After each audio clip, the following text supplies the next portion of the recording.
Hi, my friends, and welcome to another Storytime with Grandy. And I'm Grandy. Thanks for coming back to see me. I really enjoy trying to think of what you all look like when you're watching my stories. And let me ask you this. Have you ever eaten a certain kind of food and you got sick of eating it? I know I have. Well, this is a story of a little puppy who gets sick of eating what his food is called, and it's called kibble. And any of you who have dogs or cats know the kibble is the little teeny bits of dry food for your cat or your dog or your horse. And so he gets tired of it and he goes on a journey trying to see if he can find something better. So let's see what happens when we read this story, and it's called Dog Food is for Cats, written by Jason Kutasi and illustrated by Javier Jimenez Ratti. So, let's begin, shall we? Piper woke up hungry at his old Kentucky farm.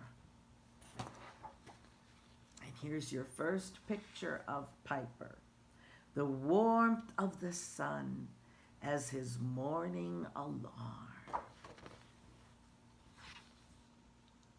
His little tummy grumbled with a rumble so deep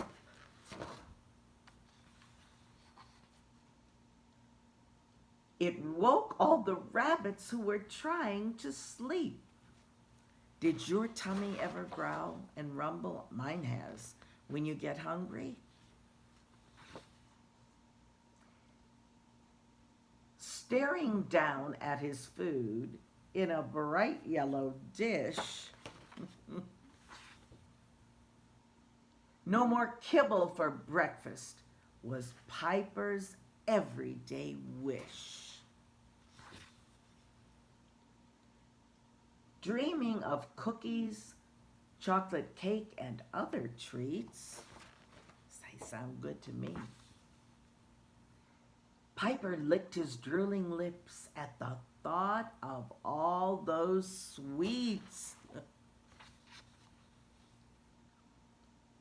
I am done with eating kibble.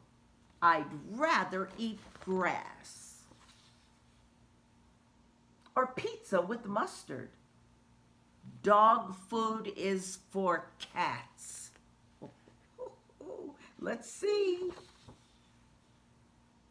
A soft buzzing bumbled as a swarm of bees drew near.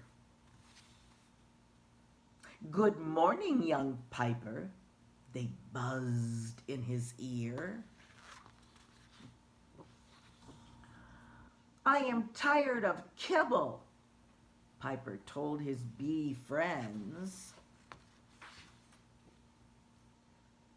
Follow us to the fields where the food never ends. You can imagine how excited Piper was at that. A quick sniff of the flowers. Piper sneezed and, achoo!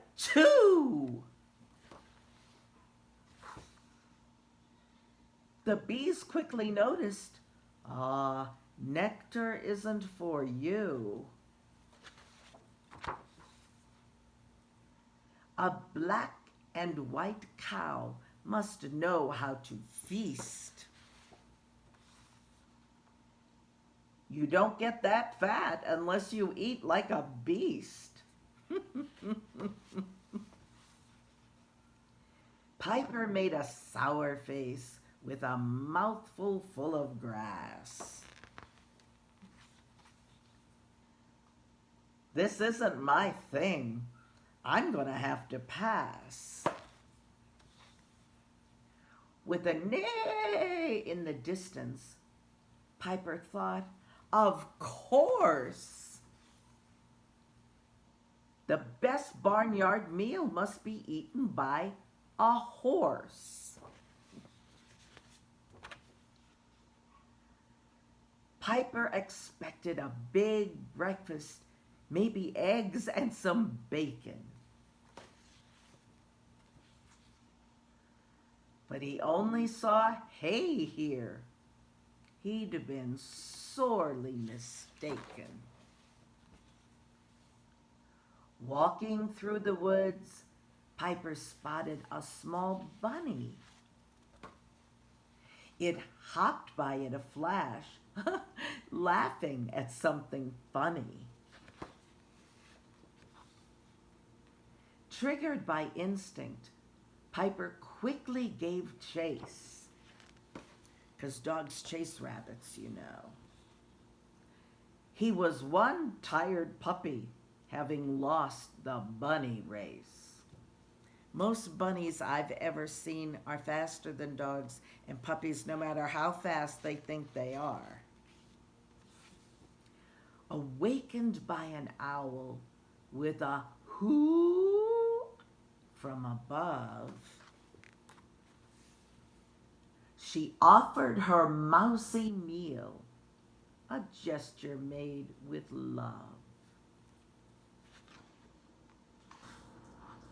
A fox crept from the bushes, eyeing his next catch. Piper sure does like chicken, but they peck and they scratch. Piper found some pigs rolling in the mud with a squeal. Kibble is pretty bad, but slop is the worst meal. And that's what pigs' meals are called, slop. That's what their food is called.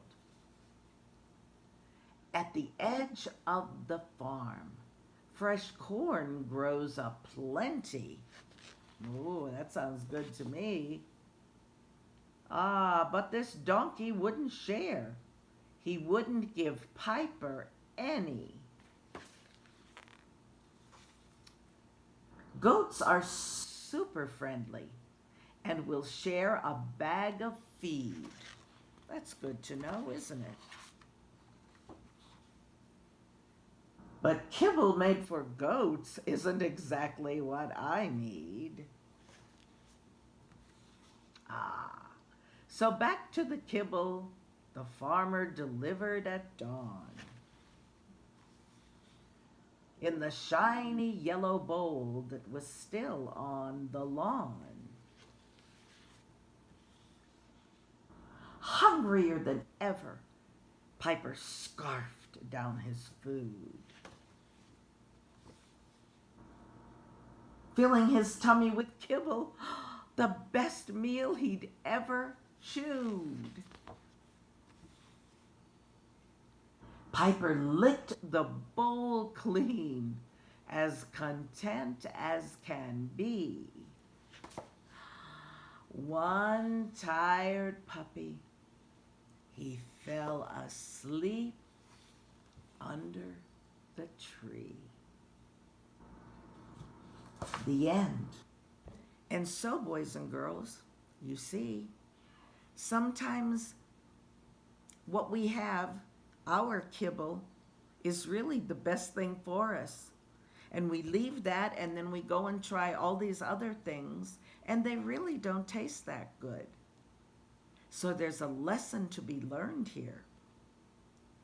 It's okay to go and try other things, but sometimes the food that you have from the very beginning is the best food you could ever eat.